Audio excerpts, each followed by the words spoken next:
नमस्कार दोस्तों 2014 से लेकर आज तक इस देश की जनता को अगर सबसे ज्यादा बेवकूफ बनाया होगा तो एक शब्द के साथ बनाया गया है, वो है गुजरात मॉडल। गुजरात मॉडल ये शब्द का इस्तेमाल कर नरेंद्र मोदी ने आपको, मुझे, हम सभी को सपने बेचे और इसी के बदौलत वो अब भी 2025 में सत्ता में मौजूद हैं। लेकिन आज इस वीडियो में मैं आपको बताऊंगा कि कैसे प्रधानमंत्री नरेंद्र मोदी ने बार बार जनता को बेवकूफ बनाया है, यहां तक कि सरदार वल्लभ भाई पटेल की जयंती का भी इस्तेमाल किया गया सुर्खियां बटोरने के लिए और आपको और मुझे बेवकूफ बनाया गया। वो कैसे हुआ और ये गुजरात मॉडल असल में क्या है, आज इस वीडियो में हम आपके सामने इन तमाम मुद्दों को रखेंगे। दर्शकों, जिस दिन इस वीडियो को मैं कर रहा हूं वो दिन है 31 अक्टूबर 2025। 31 अक्टूबर यानी सरदार वल्लभ भाई पटेल की जयंती, और 2025 में उनकी ये 150वीं जयंती है। इस दिन सुबह जब मैंने अखबारों को खोला तो लगभग जितने भी प्रमुख अखबार थे वहां पर इश्तिहार मौजूद थे प्रधानमंत्री नरेंद्र मोदी के, वहां पर सरदार वल्लभ भाई पटेल की प्रतिमा मौजूद थी और एकता दिवस नाम से ये एड्स तमाम बड़े अखबारों में दिए गए। उसके बाद मैंने टीवी शुरू किया। टीवी पर एक बार फिर से देखा कि नरेंद्र मोदी की तस्वीरें आ रही हैं, वो केवाड़िया गए हुए हैं, सरदार पटेल की जो सबसे बड़ी प्रतिमा है, इस दुनिया की जो सबसे बड़ी प्रतिमा है वहाँ पर मौजूद है और वहाँ पर जाकर वो फूल अर्पण करते हुए नजर आ रहे हैं। बाद में वहाँ पर रैलीज निकाले गए और उसके बाद जब मैं सोशल मीडिया पर गया, ट्विटर पर गया, तब वहाँ पर मैंने देखा कि प्रधानमंत्री नरेंद्र मोदी ने सरदार वल्लभ भाई पटेल के परिवार वालों के साथ इसी केवाड़िया में, जहाँ पर सबसे बड़ी उनकी प्रतिमा है, वहाँ की तस्वीरें साझा की उनके परिवार वालों के साथ और इन तमाम चीज़ों के ज़रिए उन्होंने अपनी एक छवि तैयार करने की कोशिश की कि कैसे वो सरदार पटेल के सबसे बड़े अनुयायी हैं, सबसे बड़े फॉलोअर हैं। लेकिन आपको भी पता है, मुझे भी पता है कि अहमदाबाद में जब दुनिया का सबसे बड़ा क्रिकेट स्टेडियम बना, जिसका पहले नाम सरदार वल्लभ भाई पटेल के नाम पर था, उसे बदलकर नरेंद्र मोदी स्टेडियम उसका नाम रखा गया। इसके बारे में हम सभी को पता है। इसके अलावा 1948 में सरदार पटेल ने जब आरएसएस पर पाबंदी लगाई थी, तब उन्होंने कहा था कि आरएसएस के जो स्पीचेस होते हैं, उनके जो भाषण होते हैं, वो पूरी तरीके से एक कम्युनल पॉइजन से भरे हुए होते हैं। लेकिन उसी आरएसएस से आने वाले नरेंद्र मोदी सरदार पटेल को अपना हीरो बताने की कोशिश करते हैं और करोड़ों रुपए खर्च कर ऐड देते हैं। बहरहाल, आज से 5 साल पहले सरदार पटेल की जयंती के दिन ही नरेंद्र मोदी ने एक बार फिर से बड़ा स्टंट किया था। देश भर में गुजरात मॉडल कितना आगे पहुंच चुका है उसके बारे में जानकारी दी थी, करोड़ों रुपए खर्च किए थे, सुर्खियां बटोरी थी और बाद में उनके कई प्रोजेक्ट की तरह यह प्रोजेक्ट भी ठप हो गया और इसके बारे में गोदी मीडिया आपको कभी नहीं बताएगा। इसलिए मुझे लगा कि आज सरदार पटेल की जयंती पर 5 साल पहले का स्टंट, करोड़ों रुपए कैसे जनता का नुकसान किया गया और कैसे चुपचाप इस पूरी बात को खत्म कर दिया गया, इसकी जानकारी आपको दी जाए। नमस्कार दोस्तों, मेरा नाम है सोहित मिश्रा और आप सभी का एक नए एपिसोड में बहुत बहुत स्वागत है। अगर आपने अभी मेरे इस चैनल सोहित मिश्रा ऑफिशियल को सब्सक्राइब नहीं किया है तो जरूर कर लें।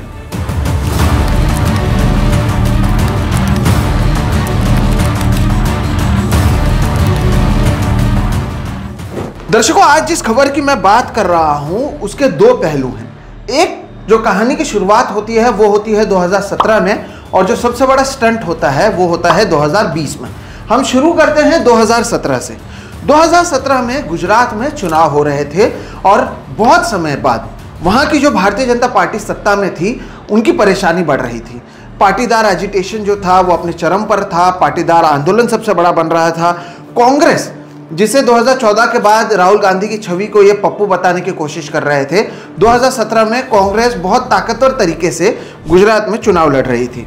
इस सब के बीच में जब आखिरी दिन था प्रचार करने का, उस दिन हमारे देश के जो प्रधानमंत्री हैं नरेंद्र मोदी, वो एक सीप्लेन से ट्रैवल करते हैं, सफर करते हुए नजर आते हैं। साबरमती रिवर से वो सीप्लेन को लेते हैं और धरोई डैम जो आता है महसाना जिला में, वहां पर ये सीप्लेन से प्रधानमंत्री आते हैं। तस्वीरों में आप देखेंगे कि पहली बार बताया जाता है कि इस देश में सीप्लेन लाया गया है, पहली बार उसको लेकर बहुत बड़ी बड़ी बातें होती हैं।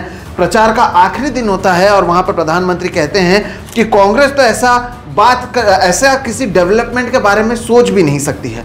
प्रधानमंत्री वो भी कहते हैं वहां पर कि जहां पर एयरपोर्ट नहीं बनाया जा सकता है वहां पर हम वाटरवेज से काम करेंगे और बताएंगे कि कैसे काम होता है। इसे लेकर तमाम सुर्खियां बनती हैं प्रचार के आखिरी दिन कि कैसे देश डेवलप कर रहा है और कैसे देश में पहली बार सी प्लेन लाया गया, हमारे देश के प्रधानमंत्री नरेंद्र मोदी ने लाया।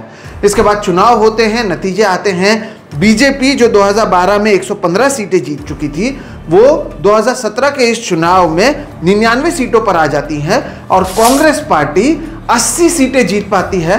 गुजरात में कांग्रेस का 35 साल में सबसे बेहतरीन परफॉर्मेंस होता है। अब ये एक हिस्सा मैंने आपको एक बता दिया है, एक बैकग्राउंड 2017 का। अब आते हैं 2020 में।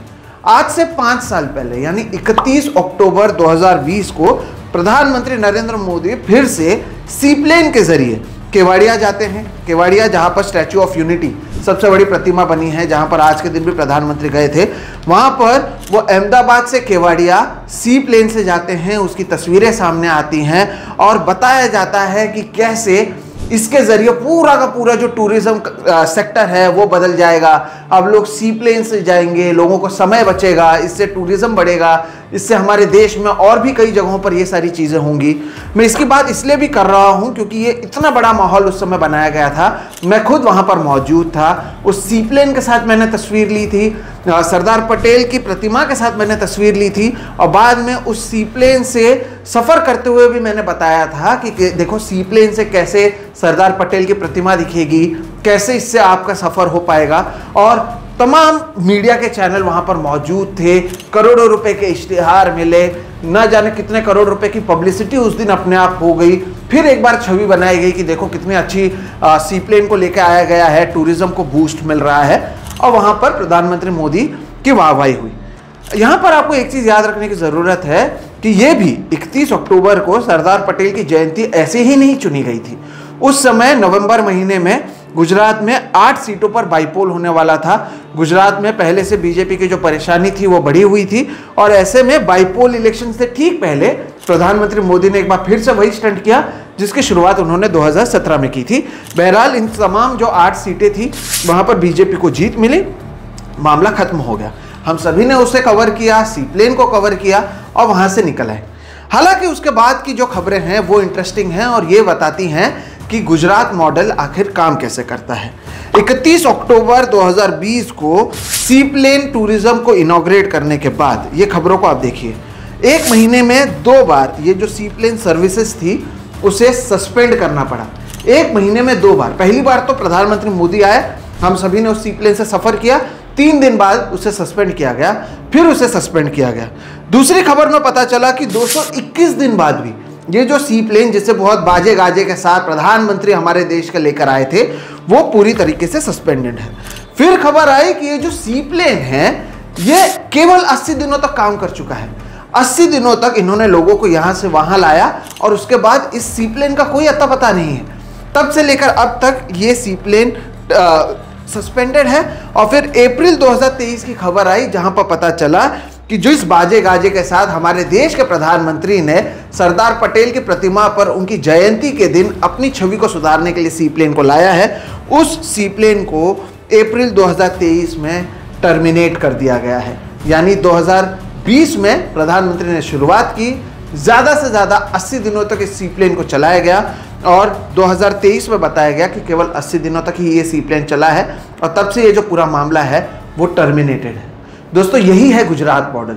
दिखाया जाता है, मीडिया की ओर से बताया जाता है कि कैसे डेवलपमेंट हो रहा है, नए नए स्कीम्स को लाया जाता है, नए नए स्टंट्स किए जाते हैं, इवेंट्स किया जाता है, लेकिन फिर उस इवेंट के बाद क्या होता है इसकी जानकारी आपको नहीं दी जाती है। और सच्चाई यह है कि सरदार पटेल की प्रतिमा का भी इन्होंने इस्तेमाल किया था और इसलिए मुझे लगा कि सरदार पटेल की प्रतिमा का जब ये फिर इस्तेमाल कर रहे हैं ये खबर आपको बतानी चाहिए कि वहां पर सी प्लेन लाते हैं और चुपचाप उस प्रोग्राम को 2-3 महीने तक भी हमारे देश के प्रधानमंत्री चला नहीं पाते हैं और तब से लेकर आज तक 5 साल बाद भी वो पूरी तरह से ठप है। मार्च 2023 की अगर आप खबर देखें तो पता चलता है कि गुजरात की सरकार ने 13 करोड़ रुपए खर्च किए थे। शायद ये 13 करोड़ का गुजरात की जनता या गुजरात के टूरिज्म को फायदा नहीं हुआ होगा, लेकिन प्रधानमंत्री की छवि उस समय सुधरी थी और जो 8 बाईपोल इलेक्शंस थे वो जीत गए थे। फिर फरवरी 2024 को पता चलता है कि अब तक गुजरात की सरकार ने बंद पड़े हुए सी प्लेन प्रोजेक्ट पर 17.5 करोड़ रुपए खर्च किए, जबकि मार्च 2025 में पता चलता है कि अब तक 19.5 करोड़ रुपए इस बंद पड़े हुए सी प्लेन पर खर्च किया गया है और आगे जाकर भी इसमें कोई सुधार, कोई डेवलपमेंट होने की बात नहीं आ रही है। और यही है दोस्तों प्रधानमंत्री नरेंद्र मोदी का गुजरात मॉडल। जितनी मीडिया ने, खास तौर पर टीवी मीडिया ने उस समय बाजे गाजे के साथ बताया था कि ये सी प्लेन आ रहा है, वो चाहे 2017 में चुनाव के समय हो या 2020 में बाईपोल के समय हो या फिर सरदार पटेल की जयंती को ही आप पकड़ लें, 2020 में यह बताया गया था कि सरदार पटेल की जयंती पर शुरुआत किया गया है, लाखों लोग आ सकेंगे, कम पैसा रखा गया है। क्या उस मीडिया ने आपको बताया कि 80 दिन के अंदर चुपचाप इसे बंद कर दिया गया है? जितने बाजे गाजे के साथ इतने पैसे खर्च किए गए, ये जो अब तक 19.5 करोड़ रुपए खर्च किए हैं, इस नुकसान का भरपाई कौन करेगा? क्या हमारे देश में किसी भी स्कीम को प्रधानमंत्री मोदी की छवि को सुधारने के लिए किया जा रहा है या फिर जनता को क्या फायदा होगा उसके लिए किया जा रहा है? मैंने कहा ना, यही है वो गुजरात मॉडल।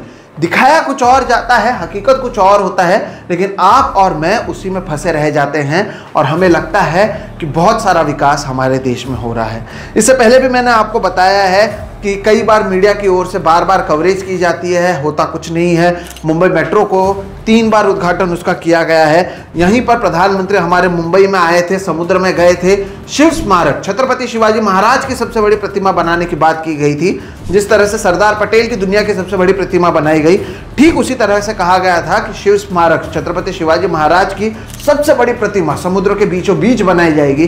तब भी कहा गया था कि टूरिज्म बढ़ेगा, उसे लेकर भाषण दी गई थी। तब से लेकर आज तक इस पर कुछ नहीं हुआ। बाबा साहेब अंबेडकर की इसी तरह की प्रतिमा यहीं दादर में बनाने की बात की गई थी। स्टैचू ऑफ इक्वालिटी को वैसे तो बहुत साल पहले तक बन जाना चाहिए था, लेकिन अब भी इसका काम जारी है। और फिर सवाल पूछा जाता है या बताया जाता है कि जो स्लो काम होता है या जो विकास रोकने का काम होता है वो तो विपक्ष को होता है। भारतीय जनता पार्टी हमेशा एकदम रफ्तार में काम करती है। आप सोचिए हमारे देश में परिस्थिति क्या है कि छठ पूजा के दिन फर्जी पानी रखकर यमुना के यहाँ पर लोगों को दिखाने की कोशिश की जा रही है कि कैसे यमुना को साफ कर दिया गया है। यह है असली गुजरात मॉडल। और अब इन तमाम उदाहरणों के जरिए मैं आपके याददाश्त को फिर से सुधारने की कोशिश कर रहा हूं। आप अखबारों में, टीवी में दिखाए जाने वाले बड़े बड़े हेडलाइन और बड़े बड़े प्रचार के आगे बढ़कर अगर इनके अतीत में जाएंगे या इनके कोई भी प्रोजेक्ट को लेकर पता लगाएंगे कि उस प्रोजेक्ट से कितना फायदा हुआ, कितना नुकसान हुआ, तो न जाने इस तरह के तमाम सी प्लेन आपको इस देश के कई जगहों पर मिल जाएंगे। सी प्लेन प्रोजेक्ट की तरह के प्रोजेक्ट जिसकी शुरुआत तो बाजे गाजे के साथ की जाती है, लेकिन चुपचाप उसे बंद कर दिया जाता है। लेकिन बंद होने की खबरें आप तक नहीं पहुंचती हैं, शुरू होने की खबरें और कैसे हर एक चीज हमारे देश के प्रधानमंत्री के नेतृत्व में अच्छे से चल रहा है इसकी जानकारी दी जाती है। इसलिए 5 साल बाद जब सरदार पटेल की प्रतिमा का इन्होंने फिर से इस्तेमाल किया, तब मुझे लगा कि मुझे आपको बताना चाहिए कि कैसे पहले भी इन्होंने सरदार पटेल की प्रतिमा का भी इस्तेमाल किया है अपनी छवि को सुधारने के लिए। वही सरदार पटेल जिन्होंने आरएसएस पर बैन लगाया था, उन्हें अब भारतीय जनता पार्टी अपना नेता बताने की कोशिश कर रही है। और फिर बीजेपी और कांग्रेस के नेता और उनके कार्यकर्ता आपस में नेहरू बनाम पटेल के उनके इस मुद्दे में फंसकर उनके ही ओर से बचाए गए इस मुद्दे का हम शिकार बन जाते हैं। इसलिए जरूरत है कि ये तमाम चीजों पर ना रहते हुए हम देखें कि जो प्रचार किया जाता है और जो हकीकत है उसमें कितना अंतर है। इसलिए इस थंबनेल में मैंने लिखा है, कहाँ गया उसे ढूंढो। वो 3 इडियट्स का गाना आपको याद होगा, बहती हवा सा था वो, कहाँ गया उसे ढूंढो। तो अभी आप ढूंढते बैठिए कि वो सी प्लेन, उस सी प्लेन से होने वाले करोड़ों का टूरिज्म का फायदा, उससे गुजरात की इकोनॉमी में होने वाला डेवलपमेंट, ये सब कहाँ गया, इसे आप भी ढूंढिए। और जो लोग इसे देख रहे हैं उनको एक उदाहरण से कम समझ में आ जाएगा कि ये लोग, हर एक नेता, हर एक जो हमारे फ्रीडम फाइटर थे, उसका इस्तेमाल खुद की और पार्टी की छवि को सुधारने के लिए करते हैं। उनके विचारों से और उनकी ओर से देश में किए गए योगदान का इनसे कोई लेना देना नहीं है। मैं उम्मीद करता हूं कि ये जो उदाहरण और जो खबर मैंने विस्तार में आपको बताई है उससे आपको समझ में आ गया होगा कि हमारे देश की परिस्थिति क्या है। और यही है दोस्तों असली गुजरात मॉडल। फिलहाल इस वीडियो में इतना ही। वीडियो पसंद आए तो इसे लाइक करें, दूसरों के साथ साझा करें। अगर आपने अभी मेरे इस चैनल सोहित मिश्रा ऑफिशियल को सब्सक्राइब नहीं किया है तो जरूर कर लें। हम इस तरह के वीडियोस आगे भी करते रहेंगे। मेरा नाम है सोहित मिश्रा, आप देख रहे हैं सोहित मिश्रा ऑफिशियल। नमस्कार।